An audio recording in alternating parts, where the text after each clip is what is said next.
को हम ऐसा नहीं है कि हम लोग इग्नोर कर देते हैं, तो आप लोग को समझते हैं बहुत होशियार है। कैमरा लगा है, अगर क्लास रोक दे, अभी रोक दे, अभी कैमरा चेक करेंगे ना, निकल जाओगे। अगर इतना मेहनत करेंगे ना तो फिर तो हॉस्पिटल पे जाएगा, यहाँ से अपने पैर पे नहीं जा पाएगा।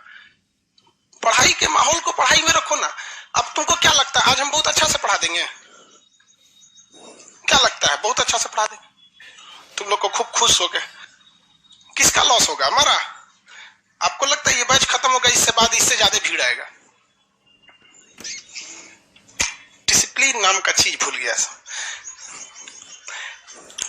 मेरे टीचर कहा करते थे, सर, डियर सर, कि बेटा शिक्षा सस्ती जरूर होनी चाहिए, बट इतनी सस्ती ना होनी चाहिए कि उसे भी मिल जाए जो इसके लायक नहीं है। तो इसका आप लोग मिसयूज कर देते हो। कहां तक बताए थे? लाइव वाले आप ही लोग सही हो लोग। कुछ दिन बाद हम धीरे धीरे ना, सब ऐसा ही आदत रहा तो घर में जाए सोच रहे। यहाँ पे घर में चुपचाप एक तो कैमरा लगा दो, पढ़ते रहो। एप्लीकेशन पे लड़के या लाइव सेंटर पे जो लड़के पढ़ते हैं ना, सीरियस पढ़ते हैं। और आप लोग यहाँ ना माँ बाप का नाम डुबाने आ गए हो। हम इसमें गारंटी करते हैं ना, आप में से जितने बैठे इसमें 95% का रिजल्ट नहीं होगा। 95% का नहीं होगा, क्योंकि पढ़ाई के नाम पे आप लोग कलंक रहता है। बीच में 10 मिनट गैप रहता है तो रिवाइज नहीं करता है। बीच में 10 मिनट गैप रहेगा तो लड़की देख के वोटिंग करेगा। तुमको नहीं समझ में आता है कोई बुरा कितना लगेगा? तुम बेरोजगार है, किसी लड़की को कमेंट करता है, हाँ, हम तुम्हारी बहन को कमेंट करेंगे, तुम बर्दाश्त कर लेगा? नहीं ना। जबकि हमारा इतना बड़ा जगह है तो भी नहीं बर्दाश्त करता। सोच, तुम बेरोजगार है, तुम्हारा कौन बर्दाश्त करेगा? आगे देखो भैया, कहां तक बताए थे? धनानंद तक। मर गया था धनानंद, मरिए जिंदा था।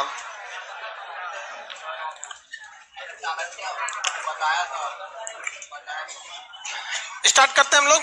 लाइव वाले लोग, आप लोग देखो यार, यहाँ पे ना 2-4 तो होता है, सब ना पड़ोसी का होता है सब संपत्ति।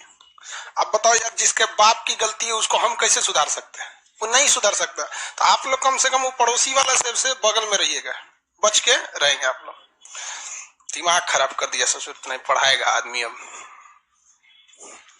कौन सा वंश था ये? नंद वंश।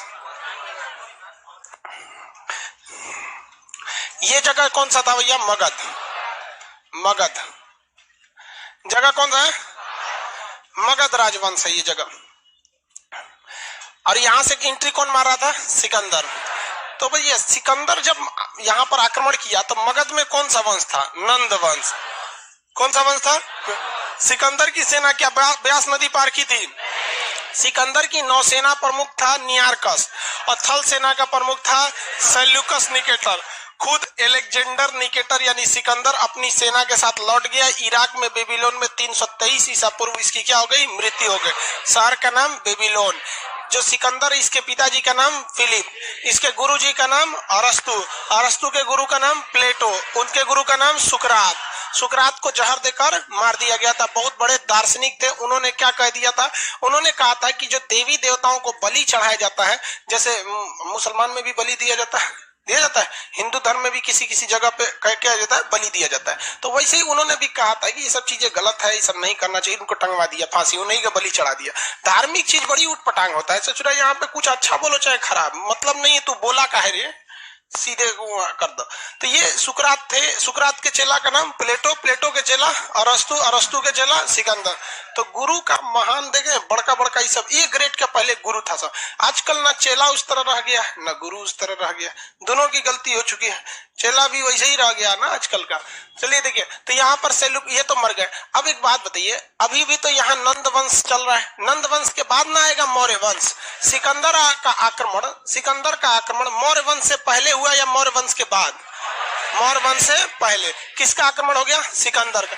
लेकिन ऐसा नहीं है कि सिकंदर भारत पर आक्रमण करने वाला पहला राजा था। सिकंदर भारत पर आक्रमण करने वाला पहला राजा नहीं था। सिकंदर से पहले जगह पड़ जाता था, ये पाकिस्तान है, यहाँ पर जगह का नाम है ईरान। अभी भी आप देख रहे हो बड़ा टेंशन से गुजर रहा है, हालांकि जो बाइडेन आए हैं तो थोड़ा ठीक ठाक है। तो ईरान में हकमनी वंश था। कौन सा वंश था? हकमनी वंश। हकमनी वंश के शासक डेरियस। हकमनी वंश के शासक डेरियस। क्या नाम था? डेरियस। डेरियस। डेरियस। हकमनी वंश के शासक डेरियस प्रथम, इन्हें हम लोग दाएं बाहु कहते हैं। क्या कहते हैं? दाएं बाहु। इसने पहला आक्रमण किया, किंतु ये भी उतना सफल नहीं हुआ। यहाँ पर ही कुछ खास काम नहीं किया, लौट गया, इसलिए इसका कोई खास महत्वता नहीं है। तो आपसे कहेगा कि क्या भारत पर आक्रमण करने वाला पहला विदेशी सिकंदर था? हाँ, सिकंदर था। इसका मतलब मकदूमिया वंश नहीं था जो मैसेडोनिया से आया था, क्या वो था? नहीं था। भारत पर आक्रमण करने वाला पहला वंश कौन था? हकमनी वंश। पहला वंश हकमनी वंश। हकमनी वंश कहाँ पे था भैया? ईरान। हकमनी वंश ईरान। हकमनी वंश कहाँ था? ईरान। हकमनी वंश के शासक कौन थे? डेरियस। उन्होंने भारत पर आक्रमण किया। बहुत बड़े न राजा थे, न ही बहुत बड़ा आक्रमण था, इसलिए इस पे कोई खास चर्चा नहीं होती है। लेकिन हाँ, याद रखना चाहिए कि मौर्य वंश की स्थापना से पहले, मौर्य वंश की स्थापना से पहले कौन कौन आक्रमण करके गया? सिकंदर। और सिकंदर से पहले डेरियस। डेरियस किस देश का था? ईरान। कौन सा वंश था? हकमनी वंश का। कोई बहुत बड़ा आक्रमण हुआ? नहीं हुआ। अब हम लोग सीधा एंट्री मारते हैं किधर पे? मौर्य वंश की ओर। अब देखिए, चाणक्य ने किसका फाइल निपटा दिया? सिकंदर का। किसका निपट गया? सिकंदर। अब चाणक्य के आगे अगला रास्ता क्या था? हाँ, धनानंद। चाणक्य के आगे अगला रास्ता धनानंद था। धनानंद को मारने के लिए इसने अपने सबसे प्रिय शिष्य किसे चुना? चंद्रगुप्त। चंद्रगुप्त मौर्य को। चंद्रगुप्त मौर्य की माता का नाम मोरा था। ये लोग पशु वगैरह पालते थे। ऐसा कहा जाता है कि ये निम्न जाति के थे। किस जाति के? निम्न जाति के। हालांकि कई जगह पे इन्हें मतलब क्षत्रिय बताया गया, लेकिन ये क्षत्रिय थे नहीं। ये किस जाति के थे? निम्न जाति के रहने वाले थे। किसी को कोई दिक्कत नहीं। तो महापद्मनंद का बेटा धनानंद। धनानंद ने किसकी बेइज्जती किया था? चाणक्य की। चाणक्य ने अपना किस शिष्य को चुना? चंद्रगुप्त मौर्य। किसे चुना? चंद्रगुप्त मौर्य। चंद्रगुप्त मौर्य जो थे उसने वो इसके माता का नाम क्या था? मोरा। ऐसा कहा जाता है कि इनके पिता को बंदी बना लिया था चंद्रगुप्त मौर्य। तो देखिए, सॉरी, धनानंद। तो धनानंद से दुश्मनी चंद्रगुप्त मौर्य की भी थी। किसको लेकर? पिता को लेकर, चंद्रगुप्त मौर्य को भी। और धनानंद से दुश्मनी चाणक्य को भी थी, अपनी बेइज्जती को लेकर। और धनानंद से दुश्मनी खुद उसके पूरे मगध की प्रजा को भी थी। ये हमेशा नशा में मिलीन रहता था। खुद इसकी बेटी दूरधरा इसको पसंद नहीं करती थी। बाबूजी को अपने, दूरधरा जो थी इसकी खुद की बेटी थी, उसको ज्यादा पसंद नहीं करती थी। तो ये इस सब को देखते हुए अगल बगल के साम्राज्य को धीरे धीरे मौर्य, चंद्रगुप्त मौर्य तथा इसके गुरु का नाम क्या था? चाणक्य। क्या नाम? चाणक्य। ये लोग अगल बगल के साम्राज्य को, किसको? अगल बगल के साम्राज्य को क्या करने लगे? मिलाने लगे और अपने ओर लेने लगे। और इन्होंने डिसाइड किया कि अब हमको कहाँ आक्रमण करना है? मगध में करना है। हालांकि इनका पहला आक्रमण सफल हुआ था कि असफल हो गया था? असफल हो गया था, क्योंकि डायरेक्ट कहाँ चल गए थे? पाटलिपुत्रा। डायरेक्ट ये लोग पाटलिपुत्रा चले आए थे, क्योंकि मगध की राजधानी जो हो गई थी, क्या हो गई थी? पाटलिपुत्रा। मगध की राजधानी पाटलिपुत्रा हो गई थी। लेकिन ये सफल नहीं हो पाए थे। सफल नहीं हो पाए। बाद में धीरे धीरे अलग अलग साम्राज्य को मिलाते गए, छोटी बड़ी सेना सबको मिलाते गए और अचानक आक्रमण कहाँ किया था? मगध में। और मगध में जब आक्रमण किया तो दूरधरा इत्यादि के सहयोग से इन्होंने महल के उस गुप्त रास्ते का पता लगा दिया जो सीधे कहा जाता था? महल के अंदर। और धनानंद का क्या कर दिया था? अंत कर दिया। और धनानंद के अंत के बाद भारत में कौन सा वंश आ गया? मौर्य वंश। कौन सा वंश भैया? मौर्य वंश। इससे पहले कितने वंश आप देख चुके हैं? देखिए, हसीन मशूक सा, हसीन मशूक सा, हसीन मशूक सा। कौन सा वंश? हर्यंक वंश, शिशुनाग वंश, नंद वंश। नंद वंश के पहले शासक धनानंद, सॉरी, महापद्म नंद कलिंग पर आक्रमण किया था। क्षत्रियों का नाश करके सर्व क्षत्रांतक उपाधि, कलिंग पर जीत कर एकराट की उपाधि धारण किया था। ये धनानंद। धनानंद का बेटा, सॉरी, महापद्मनंद। महापद्मनंद का बेटा धनानंद। धनानंद ने उड़ीसा यानी कलिंग में नहर का निर्माण किया था। इसने चाणक्य को निकाल दिया। इसकी हत्या किसने किया? चंद्रगुप्त मौर्य। कौन से वंश की स्थापना कर दिया? मौर्य वंश। क्या जगह भी चेंज हुआ था? नहीं। जगह चेंज हुआ? नहीं, जगह तो वही था। केवल क्या चेंज हुआ? गद्दी चेंज हुआ। जिस तरह भारत आज भी जगह है, मनमोहन सिंह के जगह गद्दी चेंज हो गया। किसका? नरेंद्र मोदी जी।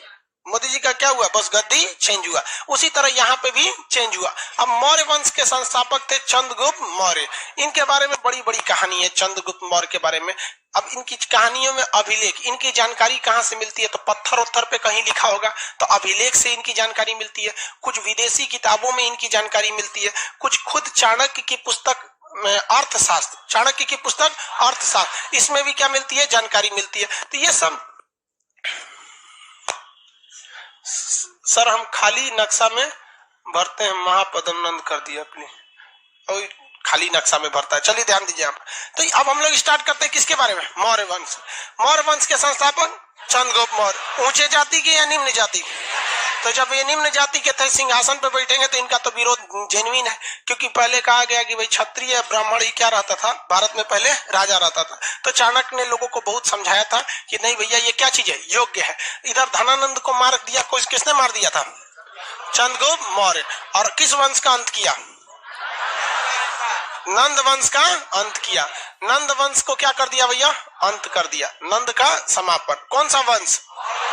मौर्य वंश। राजा का नाम चंद्रगुप्त। चंद्रगुप्त मौर्य। मौर्य वंश की स्थापना किया।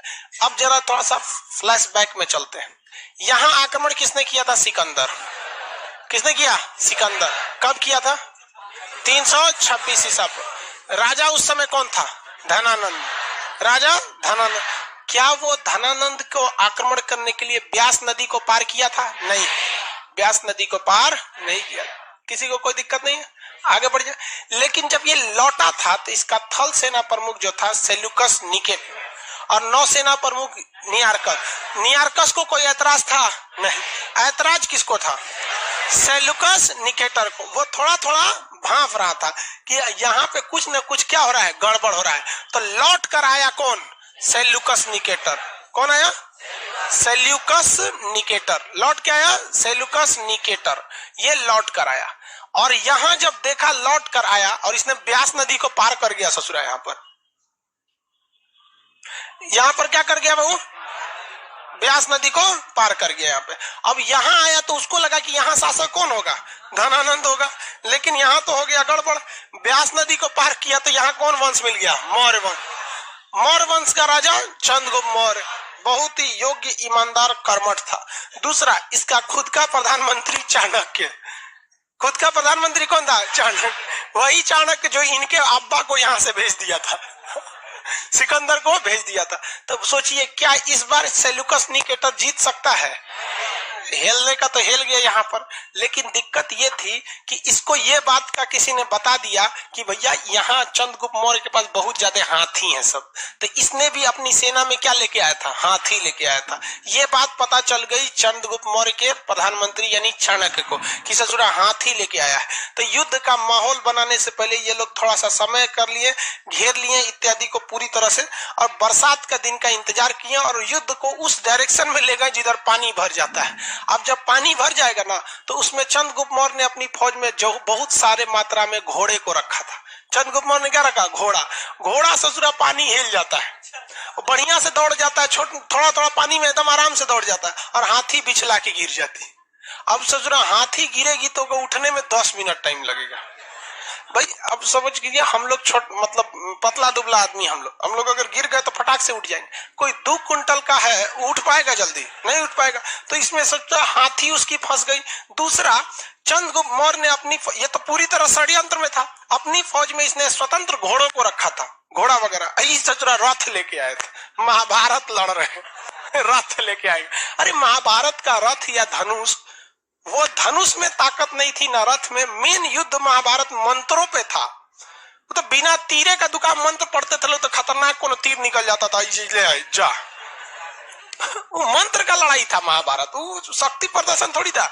कहने के लिए वो शस्त्र की लड़ाई थी, लेकिन उसमें ज्यादा प्रयोग शास्त्र का हुआ था। शस्त्र का प्रयोग, अब किसी को मंत्र नहीं आ रहा है, ले नहीं लकड़िया वाला तीर मारे, ये मरा के खत्म हो गए थे महाभारत में यहाँ पे। तो ये रथ लेके आए थे। आओ सचरा घेरा हो के मर गया। यहाँ पूरी तरह इसकी सेना मरने लगी और पूरी तरह से कौन कह रहा है कि सर महापद्मनन छूट गया? देखो इसको एप्लीकेशन वाले को, लोल को महापद्मनन नहीं पढ़ाए हैं। मैंने चंद्रगुप्त मौर्य ऐसे ही चलाया। कल बताए एक सर्व छत्रांतक रात की बात, एक एप्लीकेशन वाला है सब कर्म फोर, ये ठीक रहता है सब। अपने नहीं रहेगा तो नाचना आया आंगन टेढ़ा, सीधे जो चीज समझ में नहीं आएगा। सर नहीं पढ़ाए थे आप?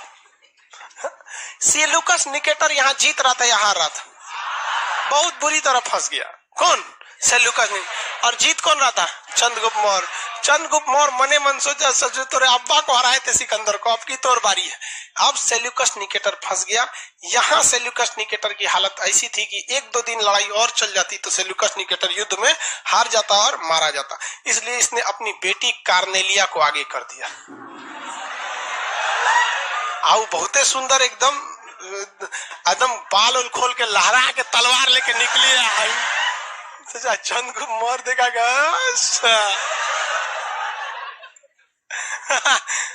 अब उसके आगे आप समझ में करते हैं। फर्स्ट टाइम देखा तुझे लव हो गया, सेकंड टाइम में सब हो गया। चंद को मार ने किसको बोला? सेल्यूकस निकेटर को। बबुआ हम एकरा से ब्याह कर तो। दोनों में क्या हो गया? शादी ब्याह हो गया। आए थे युद्ध का नगाड़ा बजाने, बज गया तिलक। नहीं समझ गया? तिलक हो गया। अभी दोनों में क्या हो गया? शादी हो गया। तो चंद्रगुप्त मौर्य ने शादी किससे किया? कार्नेलिया, जिसे हम लोग हेलन भी कहते हैं। क्या कहते हैं? हेलन। कार्नेलिया को क्या कहते हैं? हेलन कहते हैं। अब वो क्या बन गए? ससुर जी। क्या बन गए? ससुर जी। लेकिन ये बताइए, कभी ऐसा बाप निश्चिंत होकर रह सकता है, वो भी ऐसे दामाद से जिसे युद्ध के मैदान में लड़ाई लड़ रहा था कुछ दिन पहले? नहीं। तो इसको एक बात का टेंशन जरूर था कि कहीं ऐसा ना हो कि हम यहाँ से अपनी सेना लेकर वापस जाएं यूनान, तो यहाँ हमारी जो पत्नी है हेलन, इसको कहीं नहीं, इसकी जो पत्नी है यानी उसकी बेटी हेलन, कहीं उसको चंद्रगुप्त मौर्य थूर मत दे।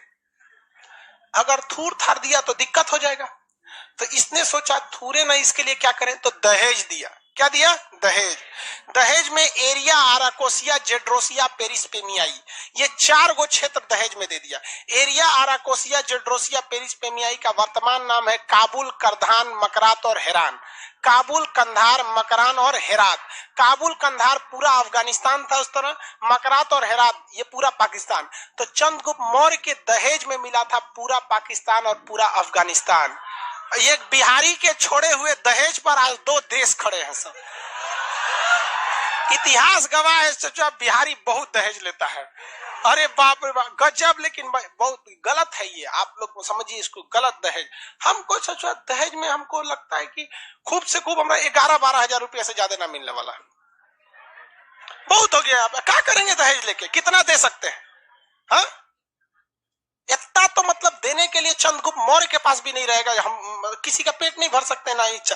भाई हमको जितना रहेगा हम अपने हिसाब से रखेंगे। सबको कहते हैं आप ज्यादा दहेज लेंगे, ज्यादा नखड़ा उठाना पड़ेगा, ज्यादा खर्च करना पड़ेगा। और लड़की को भी कहते हैं जो ज्यादा दहेज लेता है, आप ससुराल को ससुराल नहीं अपना हॉस्टल समझिए, जिसका एक ही बार फीस भर दिए आप लोग।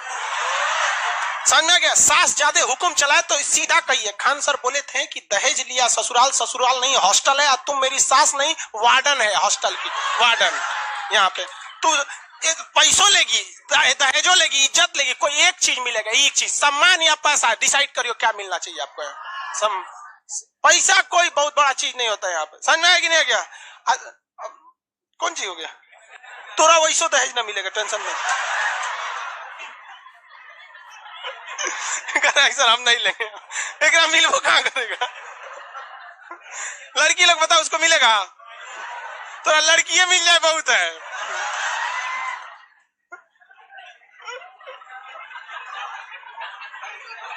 चलो इधर देखो, ध्यान दो। दहेज नहीं लेना चाहिए, गलत बात है। यहाँ पे खुद से इतना काम है। देखिए लड़की सबको भी भाई, देखिए लड़की सब में भी क्या कहे, लड़का का ही एक तरफा गलती नहीं होता है दहेज में। लड़की रहेगी ग्रेजुएशन हिस्ट्री ऑनर से, और उसको पता नहीं है कि पानीपत की तृतीय लड़ाई कब हुई थी, और उसको लड़का चाहिए सरकारी नौकरी वाला। दहेजवा मेन यहाँ से शुरू होता है। बेरोजगार हो, बेरोजगार से शादी करो, दहेज मांगने की झंझटें नहीं है। नौकरी है, नौकरी वाले से करो, नहीं मिलेगा। लेकिन जब आप रहिएगा पहली कक्षा में और सोचिएगा 7वीं कक्षा में, मतलब अपने से ऊपर वाले में लगेगा, भाई पैसा लगबे करेगा, जेन्युइन है, पैसा लगेगा। आप उस कैटेगरी के रहिए, कोई दिक्कत नहीं है। नहीं समझ में आएगा? लड़कियों सब में नहीं होते सब, अपने कुछ ना पता रहता है। लड़का चाहिए हमको एकदम सरकारी नौकरी। सरकारी नौकरी मिले करेगा सरकार। आप लड़की लोग में जिसका जॉब हो जाएगा, किसी को दहेज देने की जरूरत नहीं पड़ेगी। क्या जरूरत दहेज? कोई मंगो नहीं करेगा दहेज, जानता है कि दहेज से ज्यादा का सैलरी हो जाएगा। और दहेज उसमें जरूरत भी नहीं पड़ेगी, पढ़ लिख के नौकरी ले लीजिए, 50% अपने ससुराल वालों को दे दीजिएगा, और कुछ जब तक माँ बाप जिंदा है माँ बाप को दे दीजिएगा। जब माँ बाप चले जाए तब भाई हुई को थोड़े देना, तब 100% दीजिए। समझ आएगी नहीं? तो इसने शादी किससे कर लिया? हेलन से। और पूरा पाकिस्तान और अफगानिस्तान क्या मिल गया? दहेज में। इसके बावजूद इसको डर लगता था कोई मारे मत उकरा। रीजन समझिए कि ये बिहारी और सीबीएसई बोर्ड की यूनान की जमेगा कब? वो नहीं, वो सुबह उठ के ब्रेड बिस्कुट खाए वाली, दाल चावल खाने वाला जमवे नहीं करता था। तो इसलिए इसने अपना एक दूत भेजा, मेगास्थनीज। मेगास्थनीज क्या भेज दिया? मेगास्थनीज। क्या भेजा था? मेगास्थनीज। चंद्रगुप्त मौर्य के दरबार में सेल्यूकस निकेटर ने किसे भेजा? मेगास्थनीज को। कहा कि देख, अगर हमारी बेटी पिटाएगी, चाहे कुछ भी क्या होगा, तामझाम होगा यहाँ पर, तो तुमको क्या कर लेना है? तुरंत हमको क्या करना है? संदेश भेजना है। क्या करना है? संदेश भेजना है। किसी को कोई दिक्कत है? आगे बढ़ जाए तो तुरंत संदेश। लेकिन बाद में धीरे धीरे सब सही हो गया, कोई दिक्कत नहीं रह गया, यहाँ पर सब कुछ सब खुशहाल जिंदगी जीने लगे। मेगास्थनीज में बिहार में बस गया अच्छा से, इसको भी कोई दिक्कत नहीं आने लगा। और इसने एक किताब लिख दी मेगास्थनीज ने, नाम था इंडिया में रह के लिखा, इसलिए नाम क्या पड़ गया? इंडिका। इंडिका पुस्तक में क्वेश्चन आएगा कि मगध वंश की जानकारी सबसे बेहतरीन किस पुस्तक में? इंडिका में। यानी प्राचीन भारत की जानकारी के लिए इंडिका सबसे महत्वपूर्ण बोर्ड। उसने कहा भारत में कुल 7 तरह के लोग रहते हैं, 7 वर्गों में बांटा था, ऊंची जात, नीची जात इत्यादि वगैरह में कई तरह के लोगों में बांटा था मेगास्थनीज ने। और मेगास्थनीज ने यह बात भी कहा था कि भारतीय लोगों को पढ़ने में इंटरेस्ट है। किसमें इंटरेस्ट है? पढ़ने में। लिखने में इंटरेस्ट नहीं है।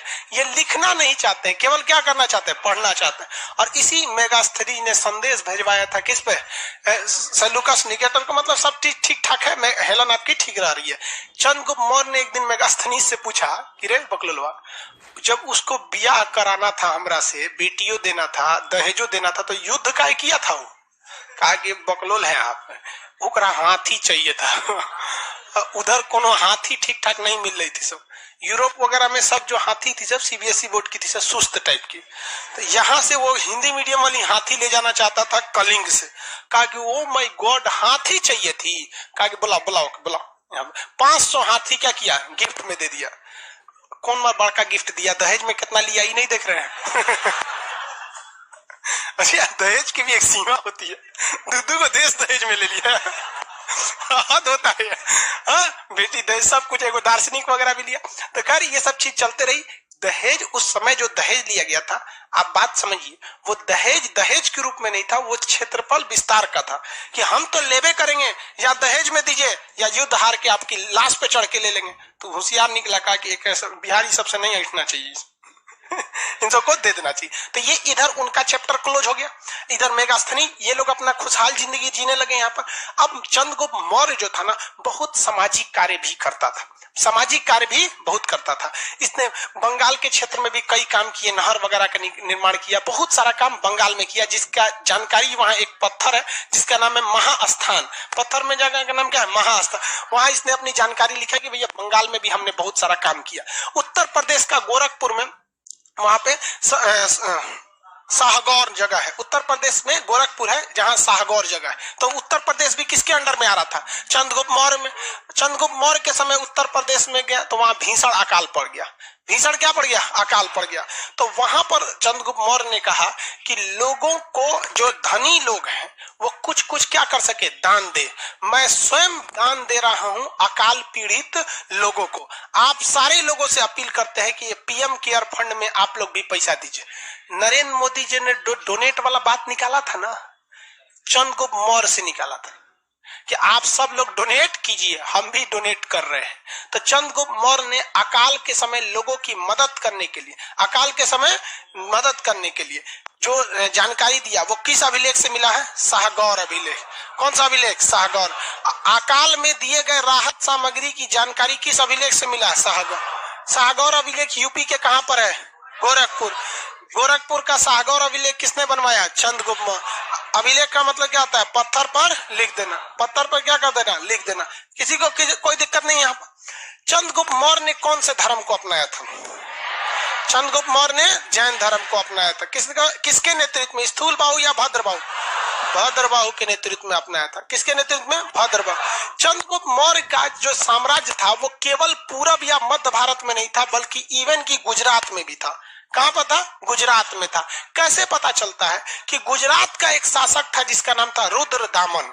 गुजरात का एक शासक था जिसका नाम था रुद्रदामन। बहुत साल बाद जब पत्थरों की खुदाई हो रही थी तो वहां एक अभिलेख मिला, जो किसका अभिलेख था? रुद्रदामन का। और रुद्रदामन ने लिखा है कि मैं गुजरात का शासक रुद्रदामन यहाँ स्थित सुदर्शन झील का पुनर्निर्माण करवा रहा हूँ। निर्माण नहीं करवा रहा हूँ, पुनर्निर्माण करवा रहा हूँ। इस झील का निर्माण, किस झील का? सुदर्शन झील का निर्माण। इस झील का निर्माण चंद्रगुप्त मौर्य यानी मगध का शासक चंद्रगुप्त मौर्य ने सरकारी खर्च पर कहां पे कराया था? गुजरात में कराया। कहां कराया था? गुजरात। इसका मतलब ये पता चलता है कि चंद्रगुप्त मौर्य का साम्राज्य पूरब में बंगाल तक था कि नहीं था? अब पश्चिम में गुजरात तक, और दहेज में तो एक दो ले लिया था। तो चंद्रगुप्त मौर्य का पश्चिमी विस्तार, चंद्रगुप्त मौर्य का पश्चिमी विस्तार की जानकारी किस अभिलेख से मिलती है? जूनागढ़ अभिलेख। किस अभिलेख से? जूनागढ़ अभिलेख। किस अभिलेख से? जूनागढ़ अभिलेख से। जूनागढ़ अभिलेख किसका है? जूनागढ़ अभिलेख किसका है? किसका? रुद्रदामन। तो रुद्रदामन ने क्या लिखा है कि हम बनवाए हैं झील? क्या लिखा है?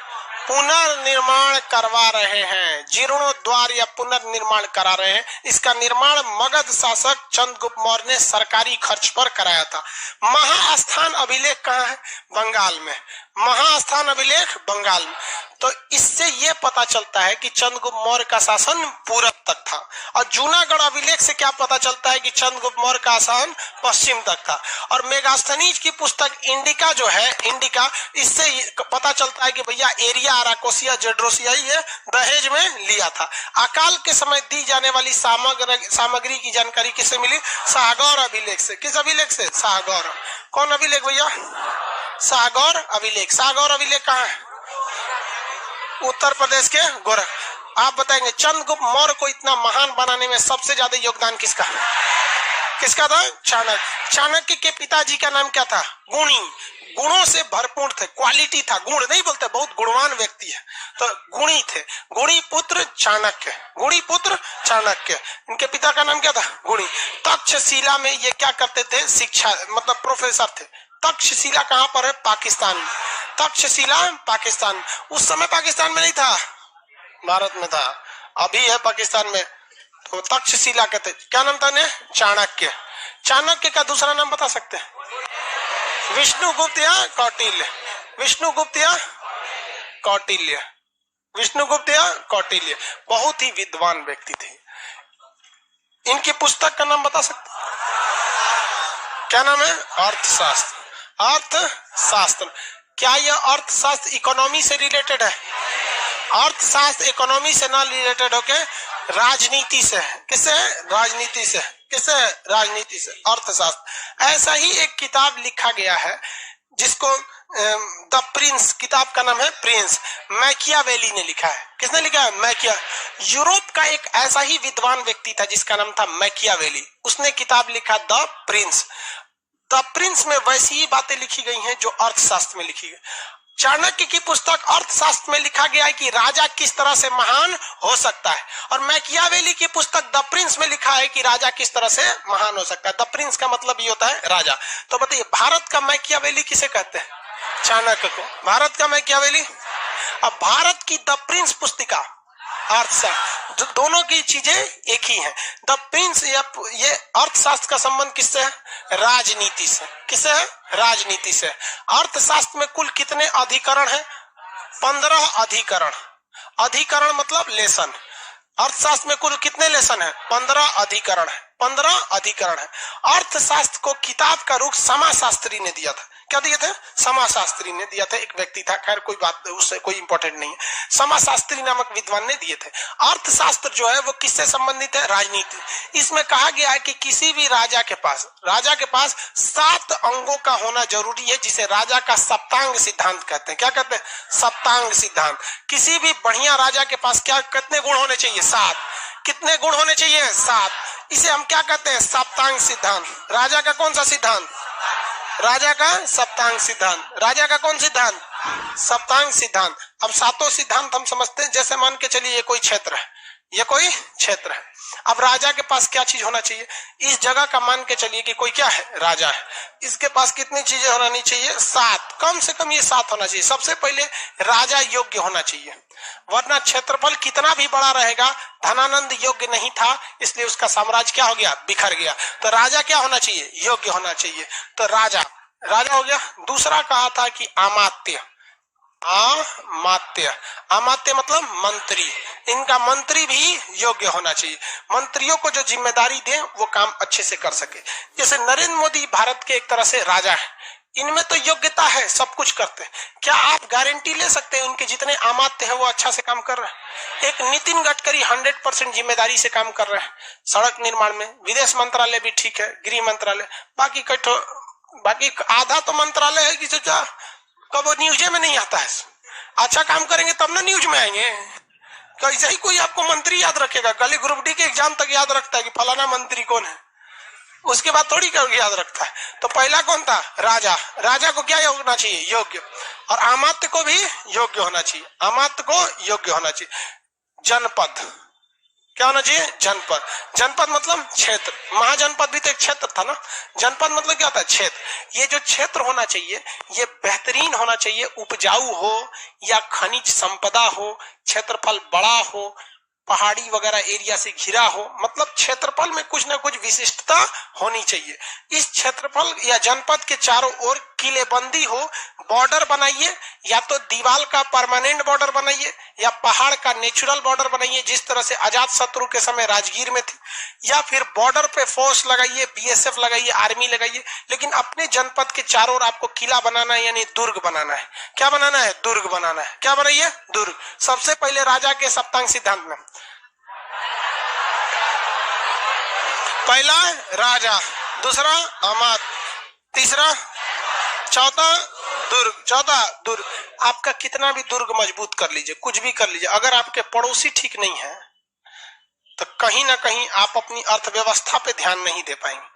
अपनी अर्थव्यवस्था पे ध्यान नहीं दे पाए, पूरा पैसा सेना पे खर्च हो जाएगा। जरा सोचिए कि जिस तरह से हमारा और नेपाल का रिश्ता एकदम शांत है, जिस तरह से भूटान का शांत है, श्रीलंका, बांग्लादेश, म्यांमार शांत है, अगर ऐसा ही रिलेशन पाकिस्तान और चाइना के साथ शांत रहे तो भारत का डेवलपमेंट नहीं हो सकता है। बहुत बेहतरीन है। इवन भारत का नहीं, पाकिस्तान का भी अच्छा से हो सकता है। चाइना भी और ज्यादा फोकस कर सकता है, क्योंकि मिलिट्री एक ऐसी चीज होती है जो बहुत ज्यादा जरूरी है। मिलिट्री एकदम जरूरी है, बट रिटर्न में आपको एक तरह से कहिएगा तो कुछ हासिल नहीं है, एक तरह से कहेंगे तो सब कुछ उन्हीं की वजह से। मिलिट्री नहीं रहेगी तो आपका देश चल जाएगा। लेकिन अगर शांत रहे, एकदम कोई दिक्कत नहीं, जैसे भूटान और भारत के बॉर्डर पे मिलिट्री रहे ना रहे, बहुत दिक्कत आने वाला नहीं है। समझ में आएगी नहीं? आ गया किसी को दिक्कत? तो यहाँ क्या कहा गया? मित्र। राजा के पास क्या रहना चाहिए? मित्र। राजा के पास क्या रहना चाहिए? मित्र। मित्र क्या होना चाहिए? बेहतरीन रहना चाहिए। राजा के पास मित्र बेहतरीन होना चाहिए। 6 नंबर मित्र के बाद 6। धन। धन का मतलब क्या होता है? कोष। पैसा होना चाहिए भैया, धन यानी कोष होना चाहिए। और जो अगर कोई, अरे उसको ध समझो ना, कोष। राजा के पास क्या होना चाहिए? कोष होना चाहिए। किसी को दिक्कत है?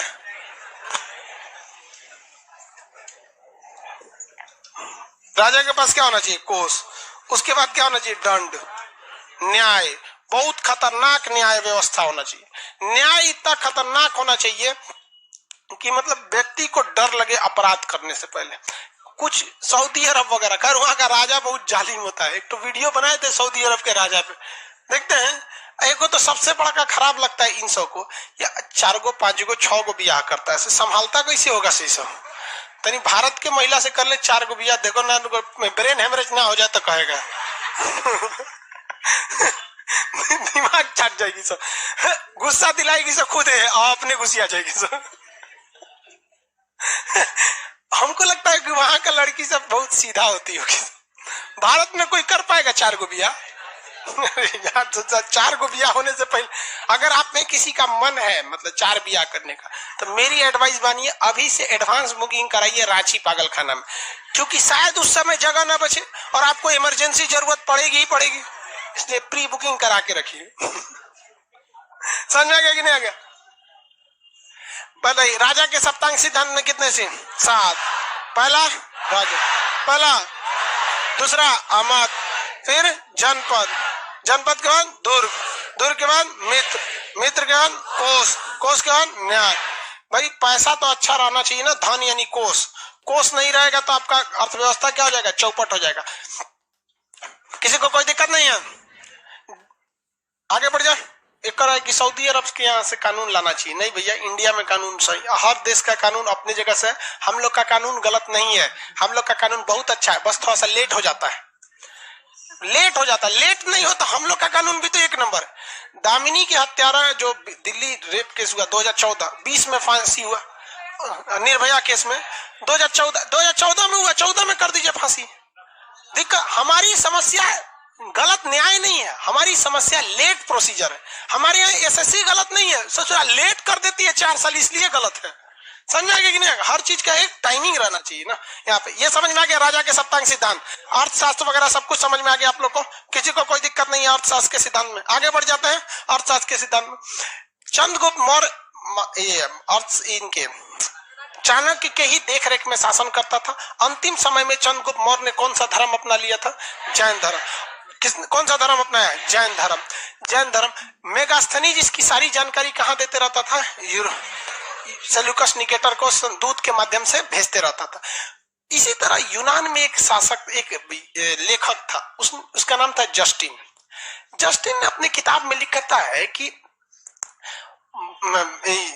भारत में सेंड्रोकोटस एक बहुत महान शासक है। उसने अपनी किताब में लिखता है, देखिए ध्यान से, भारत का एक सेंड्रोकोटस शासक बहुत महान है, वो मगध का शासक है, उसके प्रधानमंत्री का नाम चाणक्य है, वो जैन धर्म को अपनाता है, वो बहुत ही योग्य शासक है।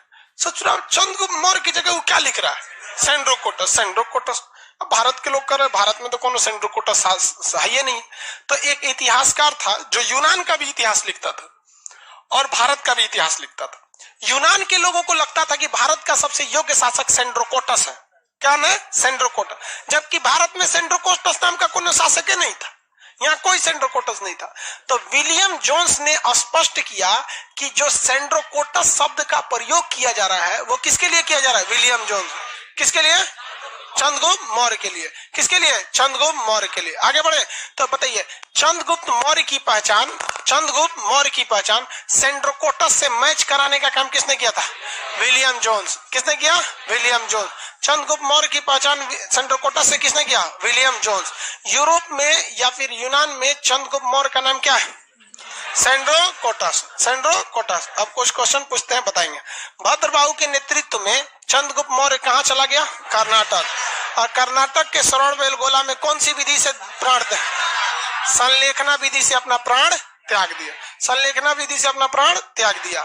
और यहाँ चंद्रगुप्त मौर्य की जगह शासक बना बिंदुसार। पॉइंट सार, बिंदुसार। बिंदुसार शासक बन गया।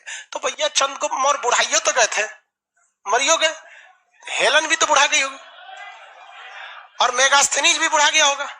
इसके जगह कोई दूसरे व्यक्ति की जरूरत पड़ेगी कि नहीं पड़ेगी? पड़ेगी। तो यहां से दूसरे व्यक्ति भी आए थे। टाइम हो गया क्या जी?